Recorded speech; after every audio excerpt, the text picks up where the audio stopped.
What's going on, everybody? Kalipis Tech here, coming back at you with another video. In this video, we're going to be revisiting the Motorola Moto G Stylus 5G 2021 and going over whether or not it's still a good phone to buy in late 2022. Now, before we go any further, as always, I do want to remind you to hit that subscribe button, and if you want to learn more about this phone, I will be linking to several other videos about it in the description, as well as some information about pricing, availability, and some of my favorite smartphone accessories. But with that being said, let's get into it. So with the Moto G Stylus 5G 2021, we're getting a 6.8-inch IPS LCD display with a resolution of 1080p, a PPI of 386, an aspect ratio of 20:9, and an 84.8% screen-to-body ratio. So in general, for what it is, even by today's standards, this phone does have a really good display. At 6.8 inches, it's pretty much the largest display you can get in a smartphone. So if you're on your phone a lot, this is definitely going to be a good thing. With the 20:9 aspect ratio, we're also getting a taller and more narrow form factor here. So if you're doing something like watching a video in landscape mode, for example, you're going to get a more immersive experience. And with this kind of form factor, if you're doing something like browsing the web or using social media, you'll be able to fit more content on the screen without having to scroll as much. And then of course, with the 1080p resolution, the image is nice and sharp. And despite only being an IPS LCD and not something like an AMOLED display, the colors are still really nice and vibrant, the brightness is pretty good, and the viewing angles, while not being the best, especially outside in the sun, are still pretty decent for what it is. So in general, if you're looking for a really affordable 5G phone that has a really nice display, I would say despite not being the absolute best option anymore, overall, this phone is still going to be a pretty solid choice. Now for storage, this phone is getting 128GB of internal storage with microSD card expansion, but keep in mind, if you get this phone factory unlocked, it will have 256 instead. But that being said, any version of this phone you get through a US carrier, or at least the ones that still have it, will have 128GB. That being said, in my opinion, 128GB is still a pretty good amount of storage, especially considering in this day and age, you can definitely find this phone for a pretty good price. For the average user, you're probably not going to need more than this. And even if you do have a lot of photos and videos and stuff like that, unlike a flagship phone, again, this phone does have microSD card expansion, and that definitely comes in handy. Now for security features, the Moto G Stylus 5G 2021 does have face unlock, as well as a fingerprint scanner right here on the back. So definitely nice that we get both options here, but let's go ahead and give the fingerprint scanner a try.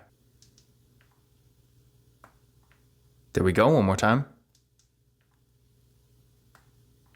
And there we go. So as you can see there, this fingerprint scanner is real fast and responsive, no issues at all. And again, remember, this phone does have face unlock too, so if you want to use that instead, you always can. Now taking a look at the camera setup here, with the Moto G Stylus 5G 2021, we got a nice looking hole punch design for the front facing camera. This camera is 16 megapixels. Then on the back, we got a quad camera setup with a 48 megapixel main camera, an 8 megapixel ultra wide camera, a 5 megapixel macro camera, and a 2 megapixel depth sensing camera. So in general, as far as features go, this phone has pretty much everything, including an ultra wide camera and a macro camera. So whether you want to get those wider angle photos, maybe you're taking scenery pictures, skyline photos, stuff like that, you'll be able to do that just fine. And then of course, the close-up detailed images with the macro camera, you can get those perfectly fine as well. So if you're taking a lot of photos and you want a wider variety of features, a phone like the Moto G Stylus 5G that has pretty much all the mid-range camera features is definitely going to be a great choice. In addition to this, when it comes to photo quality, this phone is pretty good as well. Now, compared to a lot of today's mid-range phones, like the Samsung Galaxy A53 5G, OnePlus Nord N20 5G, and even the new Motorola Moto G Stylus 5G, the photo quality we're getting with this phone is not quite as good. But that being said, I feel like for most casual users, if you just need a couple nice photos for social media, for example, and getting the absolute best top-of-the-line quality isn't really too much of a concern for you, in that case, I do think the Moto G Stylus 5G 2021 is still going to be plenty good enough for you. Now, when it comes to video, this phone has a max recording quality of 1080p in both the rear and front cameras, so no 4K unfortunately. But that being said, compared to mid-range phones in 2022, like the Moto G Stylus 5G 2022 for example, that really hasn't changed. I mean, most mid-range phones can't record in 4K. The only ones I really know of offhand that can record in 4K are going to be the Samsung Galaxy A series phones. So if you really want a phone that can record 4K videos, then maybe one of those might be a better choice. But in general, once again, for more casual use, if you're just recording maybe a video for Snapchat, or really anything where you don't need the absolute highest resolution, the Moto G Stylus 5G, while obviously not being the best, is still going to get the job done just fine. Now as far as the RAM and processor go, the Moto G Stylus 5G 2021 is getting 4GB of RAM with the Qualcomm Snapdragon 480 5G processor. Now that being said, keep in mind, if you happen to get the factory unlocked version, it will have 6GB of RAM instead. But as you can see, this is the Cricket version, and pretty much any version of this phone you get through a carrier is going to have 4. Now it doesn't make a huge difference in the grand scheme of things, but definitely still something to keep in mind. When it comes to overall performance, I would say this phone is decently fast. I mean, it's obviously obviously not going to be anywhere near as fast as a $1,400 flagship phone, but for a mid-range phone, it does perform decently well, especially for more basic activities. So if you're just doing stuff like web browsing, social media, streaming content like videos and music and stuff like that, and you're not really going to be on your phone all day, then it will absolutely get the job done. But something to keep in mind here is that compared to the average mid-range phone in 2022, those phones are definitely significantly faster than this phone. Like for example, the Samsung Galaxy A23 5G, that phone retails for around $300, whereas the Moto G Stylus 5G 2021, when it came out, was going for around $500, and now you can find it anywhere between $200-$300, sometimes even less than $200. So on one hand, this phone is a bit more affordable than your average mid-range phone, but at the same time, the price difference isn't really huge, and in addition to this, most modern mid-range phones are going to be noticeably faster than this. So if performance is more of a priority for you, then just keep in mind, this phone, while being decently fast for what it is still not really that impressive performance-wise compared to what's out now. That being said, I did run a Geekbench 5 benchmark test on this phone, and here are the scores I got. What I recommend doing is running this test on your current phone and comparing your results to these, and that's going to give you a better idea of whether or not this phone's going to be an upgrade for you. But in general, I would say if you're coming from a really entry-level phone, then chances are this phone will be a solid upgrade, but if you're coming from another mid-range phone, it's probably going to be about the same. And then of course, if you're coming from a higher-end device that's a little bit older, like maybe a Samsung Galaxy S10 for example, then this phone is probably going to be a downgrade in that case. Because again, while being fast for a mid-range phone in its time, it's definitely still not going to be at that level. But again, all this being said, while the performance of this phone is definitely not that impressive compared to what's out today, if you're just using your phone for more basic activities, it will absolutely still get the job done. Now for the battery, this phone has a 5000 mAh battery that supports 10-watt fast charging, so definitely a good battery here. With the fast charging, although it's definitely not the best in the world, it is still decent, and in my experience, the charging speeds are okay. And with the 5000 mAh battery, you can expect to get great battery life and longevity here. So if you are in a situation where battery life is really more of a priority for you, then the Moto G Stylus 5G 2021 is going to be a great choice. Something else I do want to point out here, and this kind of goes without saying, but I do want to mention it anyway, the Moto G Stylus 5G 2021 does not have wireless charging. Pretty much no phone in this price range is going to have that feature, especially an older one like this. But just in case you were expecting that feature here, again, keep in mind, this phone does not have wireless charging. Now, another thing that's a bit of a drawback with this phone is unfortunately, it does not have NFC either. So if you like to use tap and pay, you are probably going to want to go for something else. And this is definitely a bit of a drawback because I want to say the vast majority of phones in this general price range, pretty much all mid-range 5G phones, are going to have NFC, and that includes the newer version of this phone as well. So just keep in mind if you do like to use tap and pay, again, the Moto G Stylus 5G 2021 does not have it. So if you really do like to use stuff like Google Pay for example, this probably won't be the best phone for you. But speaking of other features, one feature this phone does have that most phones don't is of course, as the name suggests, the stylus. And I really do like the design of this stylus. While it's obviously not going to be nearly as good as something like a Samsung Galaxy S22 Ultra stylus, it still does get the job done. So if you want to use it for maybe taking handwritten notes, playing games, or just using the phone in general, it will at least get the job done. And again, keep in mind, the only other phone besides Moto G stylus phones in this price range that has a stylus is the TCL Stylus 5G. So honestly, at this point in late 2022, this feature is definitely a little bit more rare. And as far as the software goes, this phone does currently have Android 11, and I don't know when or if it's actually going to get Android 12. So if you do like to have the latest version of Android, keep in mind, this is probably not going to be the best choice for you. But in conclusion, is the Motorola Moto G Stylus 5G 2021 still a good phone to buy in late 2022? In general, this really depends on what you're looking for. By itself, as far as older mid-range phones go, I feel like this phone has probably aged a lot better than most phones like it. Like for example, something like the Samsung Galaxy A32 5G is definitely a lot more obsolete, whereas this phone, in my opinion, is still decently relevant. And considering the deals you can find for it, I feel like if you're looking for an entry-level 5G phone that you can use for basic activities like consuming content, because again, remember, this phone does have a great display, and then stuff like web browsing, social media, things like that don't really take a whole lot of power for that kind of activity. If you don't need any crazy performance or anything like that, I do think this phone will absolutely get the job done. And then of course, if you want a stylus, this is definitely going to be one of the more affordable options out there. It also has a good amount of storage, and the camera is not half bad either. So in general, the short answer is yes, I do think in late 2022, the Moto G Stylus 5G 2021 is still worth considering, and honestly, I feel like this phone is still going to provide quite a bit of value throughout 2023 as well. Now, once again, if you want to learn more about this phone, I will be linking to several other videos about it in the description, as well as some information about pricing, availability, and some of my favorite smartphone accessories. But that's it for this video. If you enjoyed it and found it useful, be sure to give it a thumbs up and hit that subscribe button. Don't forget to follow Khalipa's Tech on Twitter and Instagram, and as always, I will see you in the next video.